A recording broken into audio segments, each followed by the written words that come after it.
The logos pervading all. Our next three figures are devoted to the effort to represent a thought of a very high type, and endeavor to think of the logos as pervading all nature. Here again, as in Figure 38, it is impossible to give a full reproduction, and we must call upon our readers for an effort of the imagination which shall to some extent supplement the deficiencies of the arts of drawing and printing. The golden ball depicted in Figure 42 must be thought of as inside the other ball of delicate lines, blue in color, which is drawn in Figure 44. Any effort to place the colors in such intimate juxtaposition on the physical plane results simply in producing a green blur, so that the whole character of the thought form is lost. It is only by means of the machine before mentioned that it is at all possible to represent the grace and the delicacy of the lines. As before, a single line produces all the wonderful tracery of Figure 44, and the effect of the four radiating lines making a sort of cross of light is merely due to the fact that the curves are not really concentric, although at first sight they appear to be so. Another conception. Figure 45 exhibits the form produced by another person when trying to hold exactly the same thought. Here also we have an amazing complexity of almost inconceivably delicate blue lines, and here also our imagination must be called upon to insert the golden globe from Figure 42 so that its glory may shine through at every point.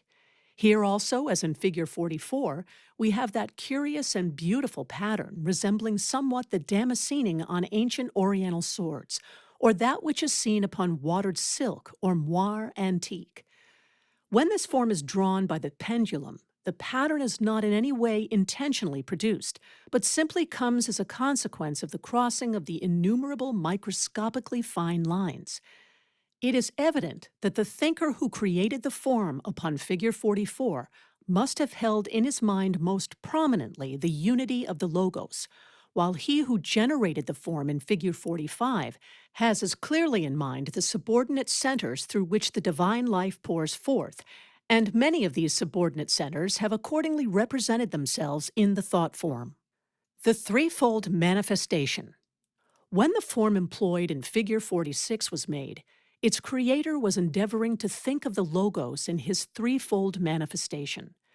The vacant space in the center of the form was a blinding glow of yellow light, and this clearly typified the first aspect, while the second was symbolized by the broad ring of closely knitted and almost bewildering lines which surround this center, while the third aspect is suggested by the narrow outer ring which seems more loosely woven.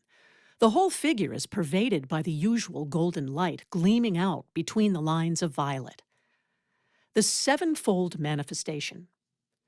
In all religions, there remains some tradition of the great truth that the Logos manifests himself through seven mighty channels, often regarded as minor logoi or great planetary spirits. In the Christian scheme, they appear as the seven great archangels, sometimes called the seven spirits before the throne of God. The figure numbered 47 shows the result of the effort to meditate upon this method of divine manifestation. We have the golden glow in the center, and also, though with lesser splendor, pervading the form. The line is blue, and it draws a succession of seven graceful and almost feather-like double wings, which surround the central glory and are clearly intended as a part of it. As the thought strengthens and expands, these beautiful wings change their color to violet and become like the petals of a flower and overlap one another in an intricate but exceedingly effective pattern. This gives us a very interesting glimpse into the formation and growth of these shapes in higher matter. Intellectual aspiration. The form depicted in Figure 43 bears a certain resemblance to that in Figure 15, but beautiful as that was, this is in reality a far higher and grander thought, and implies much more advanced development on the part of the thinker. Here we have a great clear-cut spear or pencil of the pure pale violet, which indicates devotion to the highest ideal, and it is outlined and strengthened by an exceedingly fine manifestation of the noblest development of intellect. He who can think thus must already have entered upon the path of holiness, for he has learnt how to use the power of thought to very mighty effect. It will be noted that in both the colors there is a strong admixture of the white light, which always indicates unusual spiritual power. Surely the study of these thought forms should be a most impressive object lesson, since from it we may see both what to avoid and what to cultivate, and may learn by degrees to appreciate how tremendous is our responsibility for the exercise of this mighty power. Indeed, it is terribly true, as we said in the beginning, that thoughts are things, and puissant things, and it behooves us to remember that every one of us is generating them unceasingly night and day.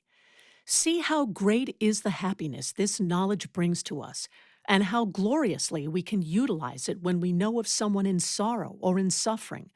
Often, circumstances arise which prevent us from giving physical help either by word or deed, however much we may desire to do so. But there is no case in which help by thought may not be given, and no case in which it can fail to produce a definite result. It may often happen that at the moment our friend may be too entirely occupied with his own suffering, or perhaps too much excited, to receive and accept any suggestion from without. But presently a time comes when our thought form can penetrate and discharge itself, and then assuredly our sympathy will produce its due result. It is indeed true that the responsibility of using such a power is great, yet we should not shrink from our duty on that account. It is sadly true that there are many men who are unconsciously using their thought power chiefly for evil. Yet this only makes it all the more necessary that those of us who are beginning to understand life a little should use it consciously and use it for good. We have at our command a never failing criterion. We can never misuse this mighty power of thought if we employ it always in unison with the great divine scheme of evolution and for the uplifting of our fellow man. Helpful thoughts.